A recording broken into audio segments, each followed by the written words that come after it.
friend. Welcome or welcome back to the channel. My name is Allie, and I'm so grateful to be spending this precious time with you. I hope you're doing well. It is very, very nice to connect with some of your energies again because I can feel you, and that is just a beautiful thing. I'm so grateful that you're here. So I've really been enjoying these open readings that we've been doing. I am going to have this one open again as well tonight. So if you felt drawn to this reading, then this message is going to be for you. And I've already prayed and meditated over this space. I feel I just feel kind of alive and excited for it. So why don't we jump on in? I am really enjoying working with this Dreamscape Oracle.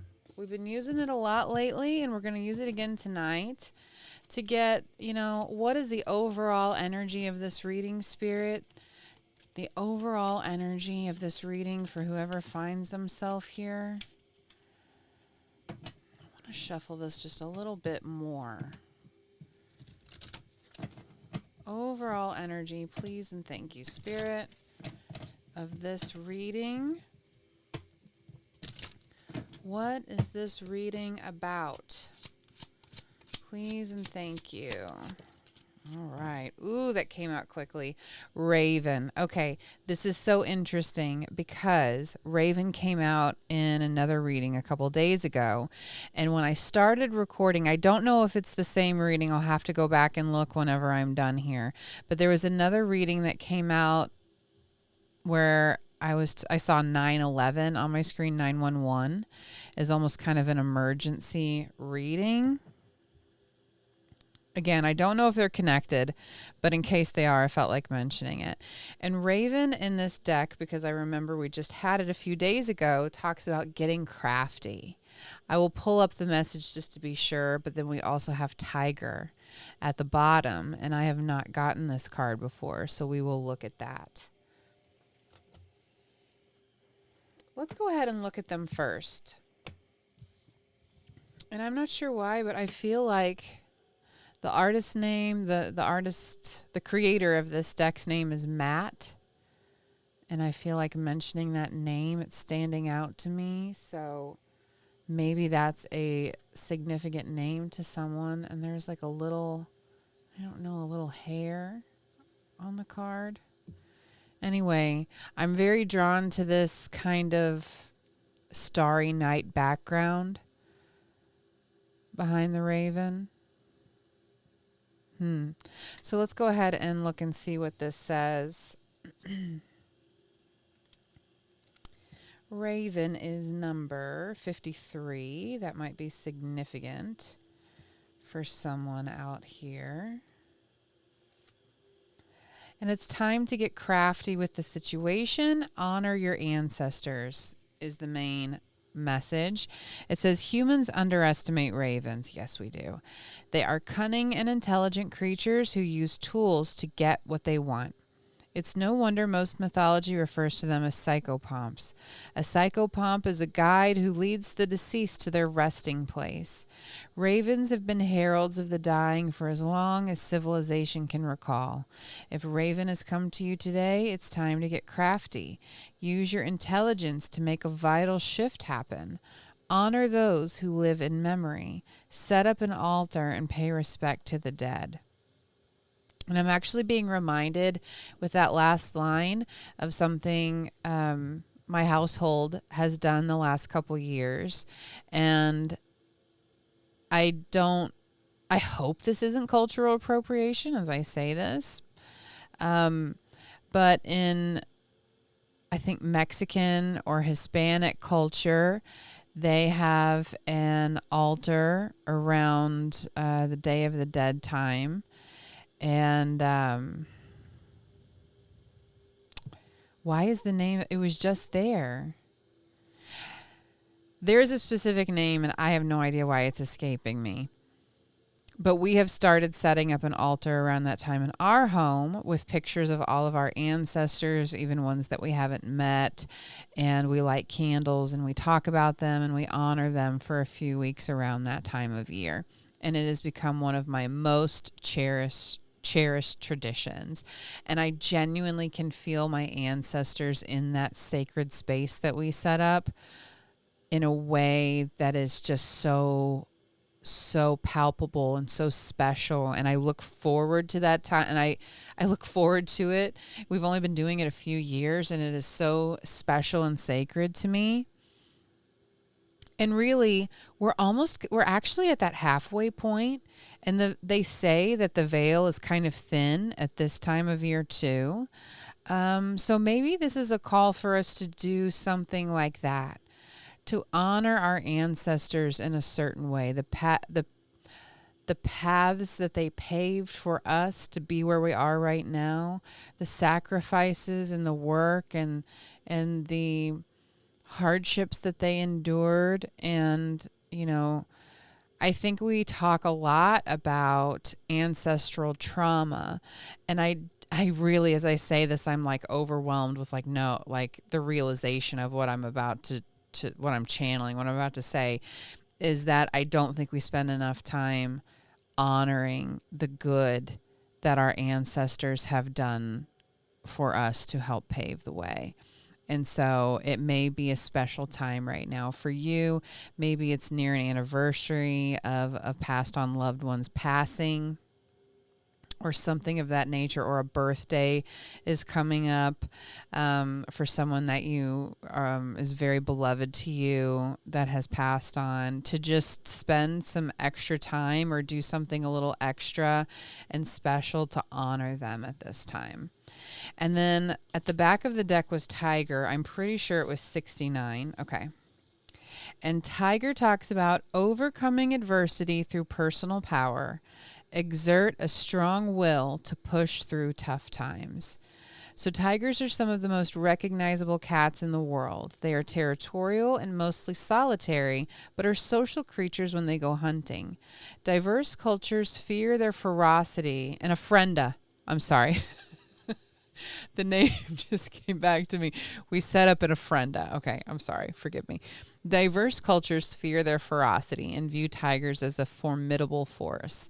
Many people call upon tiger energy to overcome obstacles and reclaim their personal power. With their dwindling habitat, tigers have had to adapt to the constant changes humanity imposes upon them. Call upon Tiger when you are dealing with adverse situations that need your assistance. Show your strength and don't back down until you know when things are in your favor. Interesting. And so maybe you're going through something like that right now. A challenging situation that you need to overcome, and it's a call for you to call upon your ancestors to help support you at this time, energetically and otherwise. I feel that very strongly. Their energy is still with you, still praying for you, you're still held by their prayers, I'm hearing, and I feel immense emotion wash over me in saying that. You are still beloved by them, revered by them. They're still with you, watching over you. And just like with angelic beings and guides that we have, it is always pressed upon me by my guides. I'm seeing 9/11 again, so maybe that is a significant number for someone out here that keeps coming through. I want to honor it because I keep seeing it. My spiritual team always presses upon me how I have to ask for help in order for them to assist me. They're still assisting me the best that they can, but we have to ask for that to allow space and to give permission, because we're in a reality where it's set up for us to express our free will.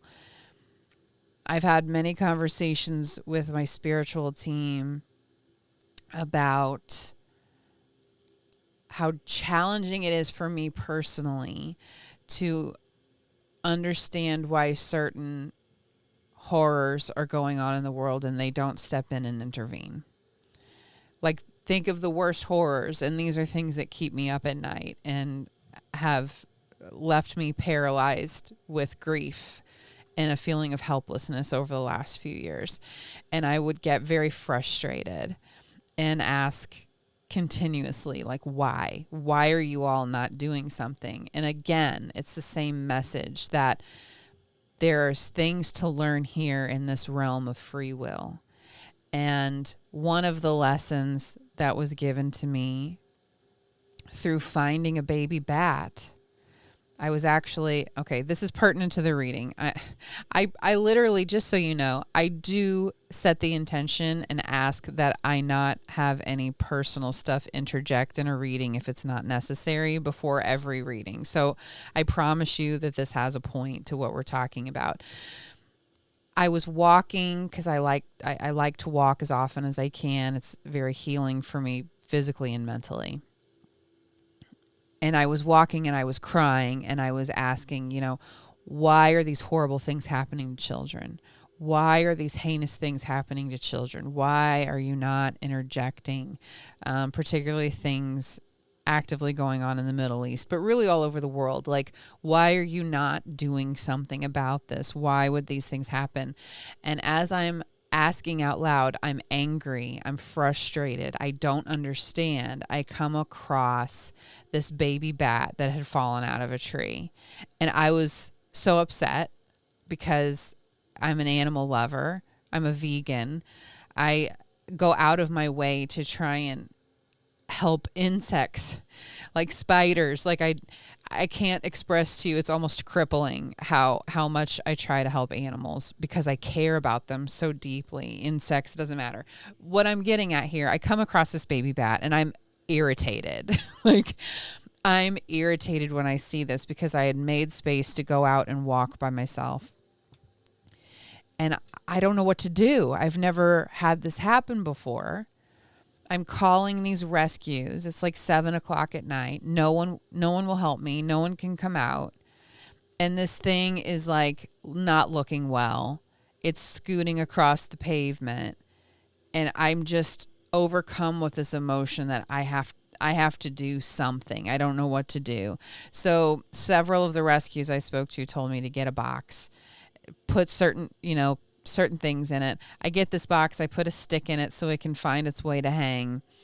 I don't think it's going to make it through the night. I get up, it's hanging from the stick. I'm like, good Lord. Okay. So next thing, I'm trying to find somewhere to take it. Well, the nearest rescue that would take this bat was an hour and a half away from me. I have my small children. I didn't have that much gas money, to be honest with you. And I'm like, well, I've got to pack my kids in the car and drive them to this rescue to this place I've never been before. And I get it there and it's alive and they're giving it fluids and they're checking it and the bat ended up being healthy and they were able to release it back into the wild. And it was this very crazy, weird thing. And I was so grateful that I was in the right place at the right time to help this creature be able to get well and continue living its life. I'll spare you the details on me, squawking with gloves on, scared to death I'm going to get bit, putting it in a box. But, there I was. So anyway, we did it. I did it. And later on I thought, why the bat then, when I'm in the middle of like angrily yelling at the universe about why are these atrocities happening? And it was this epiphany moment that I'm going to try to not get choked up telling you this.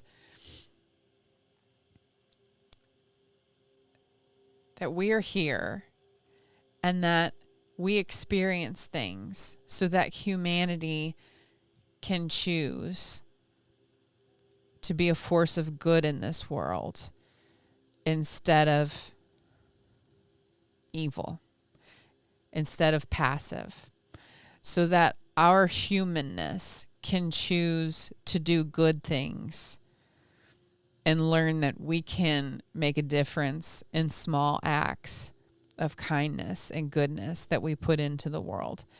And it doesn't really make up for, I'm not saying like, oh, this is, some airy fairy, like this is why bad things happen. But I think it's a shift in perspective, which is what everything comes down to for me in my own life, that there are terrible things that happen in the world, and we can use our humanness for good, even if it puts us out or is inconvenient or, frustrating. How can you be a force of good in this world? Again, I'm not saying this to prop myself up, look at this good thing I did. I'm just trying to vocalize an epiphany that I had, how we can maybe use horrible things that happen in the world and try to make some good out of them somewhere.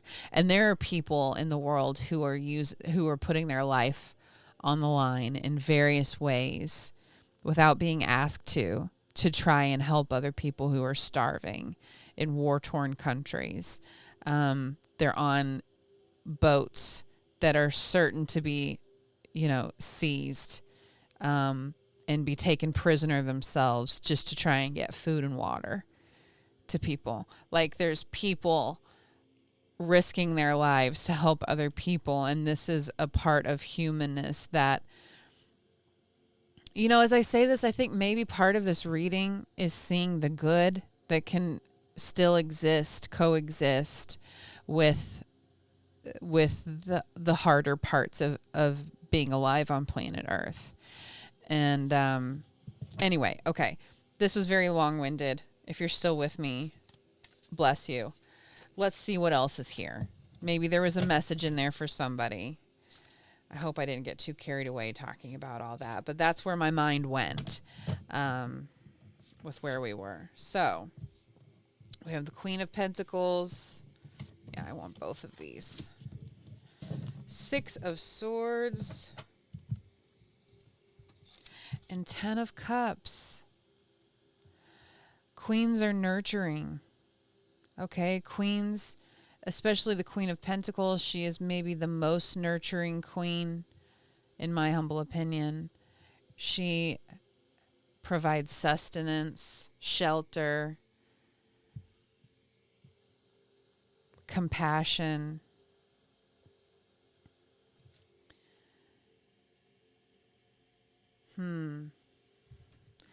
And then, oh, you know what? I just saw something. Have to be careful with YouTube. And this Eight of Pentacles will just not stop following us. So if, the last couple readings where this specific card has shown up, if that resonates for you, then, this is a continuation of that message for you. Queen of Pentacles, Six of Swords, and 10 of Cups. Oh my goodness sakes. Wow. We're going to have to get some more information here. But remember what we talked about with the Raven and the Psychopomp that leads souls? Look at this card in particular. When I was looking at this, I was like, this kind of looks like the stereotypical figure of the Angel of Death, which I'm very connected with Archangel Azrael. And Azrael has told me in meditations that they don't really care for being called that. But that's why I'm saying stereotypical kind of vision of the Angel of Death. And all of these skeleton souls on this boat being led down the river Styx. That is insane. So there's very, very much something here with the ancestor energy, the psychopomp energy. And then we have the 10 of Cups, happiness, fulfillment, appreciating what you have. And Queen of Pentacles has happiness. So we have happiness on two different cards here. Queen of Pentacles also says intense involvement with the physical world and love of nature. Appreciating everything you have. And then in the middle with Six of Swords, it says silent things kept hidden, which is really interesting. That's not a phrase I would really associate with that card, but there it is. Silent things kept hidden. And I just heard something very fascinating where there's like a phrase. Is there a phrase that said the dead don't speak? But then it was immediately followed by, but that's not true. Interesting. You want me to look at the top of the card? Oh, well, look at that. Ace of Swords, which would literally speak to me about, clarity, clear communication. Interesting. I'm not going to lie. I'm going to need some clarifier cards, Spirit, because this feels like a very deep reading, and I don't want to miss a thing. Because the Raven, the Psychopomp, the Six of Swords card is blowing my mind. So can you please give us some more clarity on this Raven Psychopomp connection? Please. We already got cards flying out here. More clarity on the Raven Psychopomp connection and the message there, please. More clarity on that, please and thank you. Oh, look at that. Queen of Pentacles again. Literally coming out on the Queen of Pentacles and then Wheel of Fortune. Let's see here. We have Five of Swords. I don't think any of these are reversed. Oh, I can't pick this up. Yeah. Ten of Wands. Interestingly, I just heard someone say, I'm tired of getting crafty. So maybe this is an energy that you feel like you're perpetually in. There is some serious connection with ancestors going on here and asking them for help. Okay. I'm going to take a drink of my water and sit with this for a second. Please be patient with me because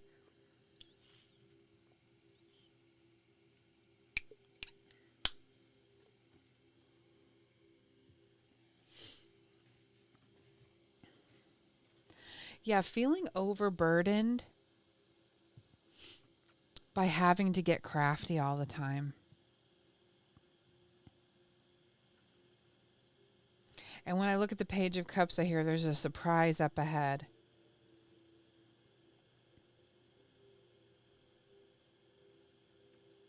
Then we have the Queen of Pentacles twice, which really, solidifies this energy of material nurturing. I think this is what you desire. Feeling nurtured in a material sense, because it feels like having that material stability is what gives you a sense of peace. And I mean, who wouldn't, I think you've had to be very crafty, and you're overburdened by being crafty in trying to have the financial resources to survive. And the King of Wands speaks of, is literally a visionary, a master manifester, a master at regeneration, overcoming again and again and again, and coming back better each time. But it's not without a feeling of just being ready to throw up your hands and walk away. Just being over it. I'm throwing down my sword and I'm hanging it up. I'm done. But the Psychopomp Raven energy.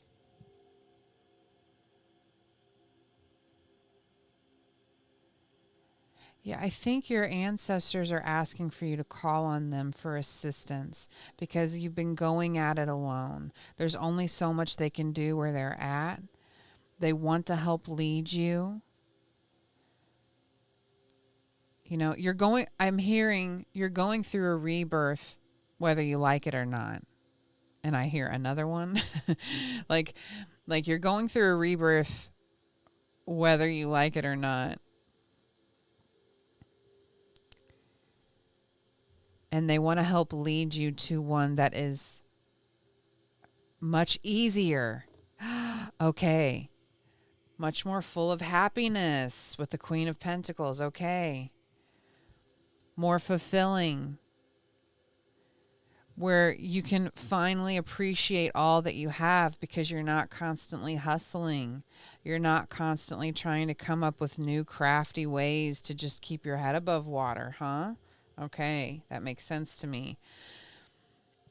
And there's a surprise coming up ahead. I heard that very clearly. Let's get some more clarification on that. Can you clarify that surprise up ahead with the Page of Cups, please? What is that about? Ace of Cups. Oh, beautiful. Okay. So, this is a very fulfilling offer. This is a divinely guided offer. That is a surprise coming up that I think you've been manifesting, actually, with the Magician at the bottom of the deck. You've been manifesting this.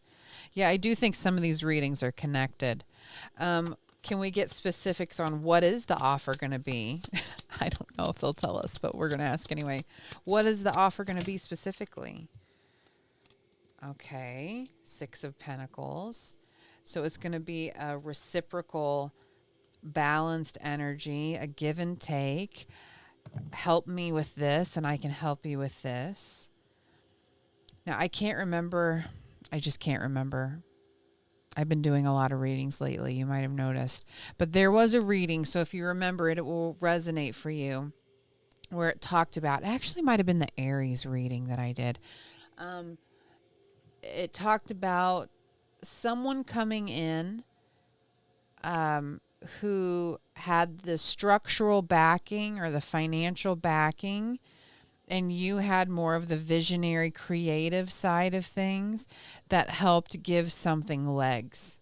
It was either the Aries reading or a short that I did recently. But this is the energy that I'm feeling here.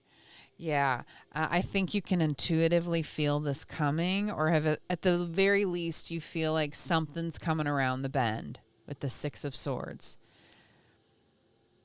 And I think your ancestors have been helping kind of guide this whole boat, this whole thing, connection that's occurring here, and to call on them out loud, specifically by name if you can, and say, I need your help. Please help me.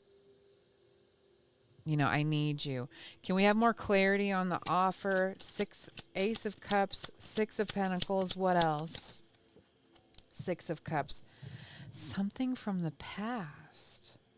So this could be someone that that you know, actually, who's maybe been watching, I don't know, watching your social media, watching things you've been saying or posting, or looking at old work that you have done, or just thinking of you when they think, okay, I would like to be doing this thing.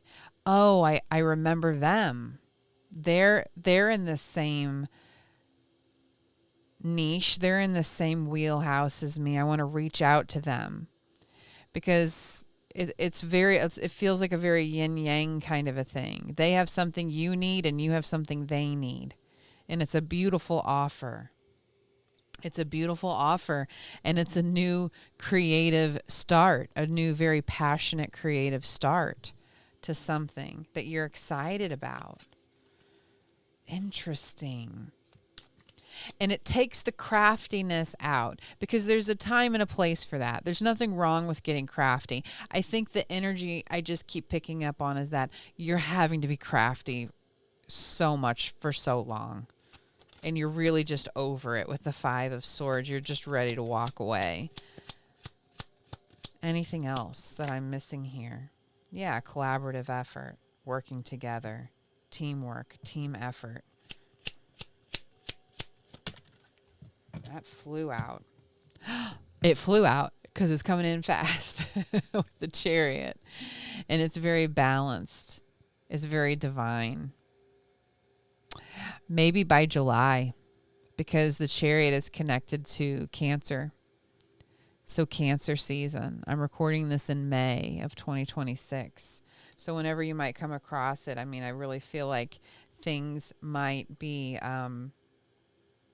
really on their way by Cancer season. So that, I mean, that's pretty imminent. It's going to be very healing for you. Wow. Anything else that I'm missing here?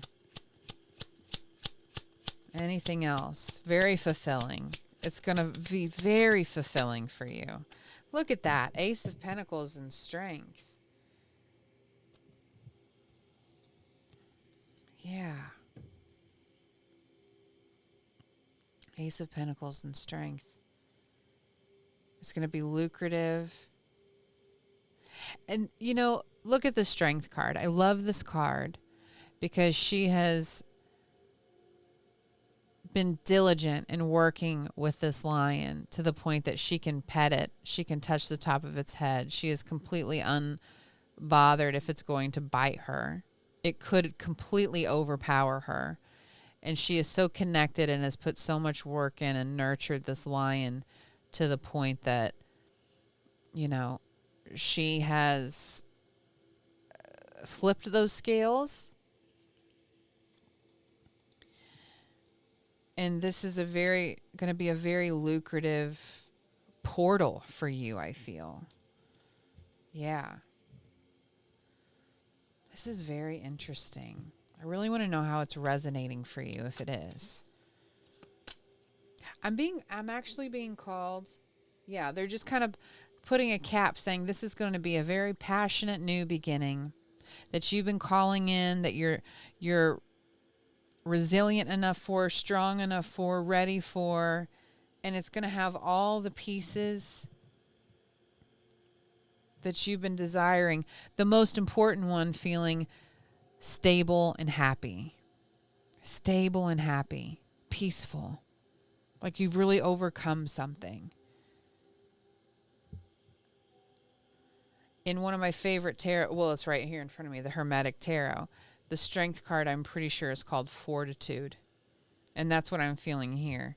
You've had fortitude through all these crafty periods of your life. And you're getting ready to end up, you know, on the other side down this river Styx in a place of utter happiness and fulfillment. It's all going to feel like it makes sense. You're going to be able to rest. You're going to feel very just fulfilled. You're going to feel so fulfilled. This is so beautiful. And I'm so excited for you. Overcoming difficulty and challenges. Isn't that what the tiger was talking about? I'm trying to see what oracle cards I want to put a cap on this reading with. Yeah. Let's use these little moon magic cards. I like them. I haven't used them in years, but I felt called to use them here lately. So, Spirit, can we put a cap on this reading for whoever is still here? Please and thank you, Spirit. Please and thank you, Spirit. Please remember to like, share, and subscribe if you haven't already. Leave a comment. I just saw 3333 on the timer. Thank you, Spirit.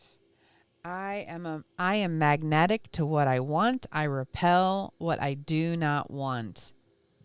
Beautiful. What else, Spirit? Oh, this one came flying out. I can guide and lead others wisely and with love. Yes. Anything else, Spirit? I choose to nourish myself and enrich my life. And that is the Queen of Pentacles. Nourishing oneself, nourishing your life, nourishing others. Yes. This is a beautiful reading. I feel like it was a beautiful reading. I felt like we had lots of nuggets of wisdom here. I'm not sure who this moon goddess Hina or Hina is. I do not know anything about them, but it's very much standing out to me, and I don't think I've ever paid attention to that. So we might need to look up what this is. Give me just a moment. Okay, she's called the Overworked Weaver. It says, according to Hawaiian and Polynesian lore, Hina was a mortal woman and an incredibly talented weaver. After growing tired of her mundane chores, her unhelpful husband, and unruly sons, she sought peace and quiet. She traveled up a rainbow to the sky, and after finding the sun too hot and inhospitable, she made her home in the moon, where she weaves fine cloth for the gods using a banyan tree.